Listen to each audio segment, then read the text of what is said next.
మా దాంట్లో కనీసం వచ్చిన వాళ్ళకే 25 మందికి వచ్చినాయి. మాకు అలా ఏ స్కూల్ వాళ్ళకి మాకు ఎవరికి రాలేదు. మరి మీరే న్యాయం చేస్తారో చెప్పండి.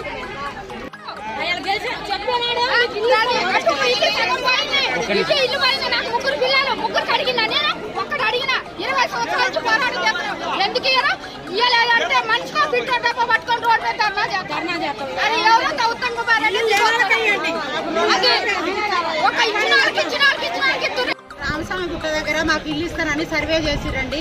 సర్వే చేసిన వాళ్ళకి ఎవరికి కూడా ఇక్కడ పేర్లు రాలేదు. ఆధార్ కార్డు చూసి సర్వే చేసి మాకు ఇల్లు ఇవ్వాలని మేము కోరుకుంటున్నాం. ఎవరైతే ఉన్నారో ఇల్లు పంచడానికి ఎవరైతే పెద్దలు ఉన్నారో వాళ్ళందరూ ముందుకు వచ్చి మాకు సహాయం చేయండి.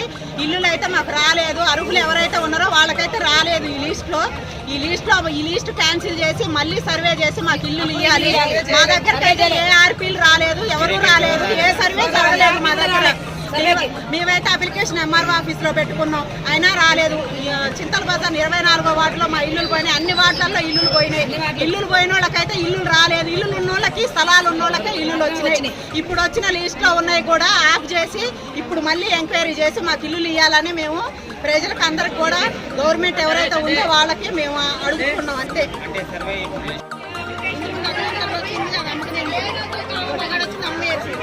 వాళ్ళకే వచ్చింది. ఏది రాదు. ఇప్పుడు మా అక్కయ్య నేను నా పేరైనా రాదు, ఏ పేరైనా రాదు.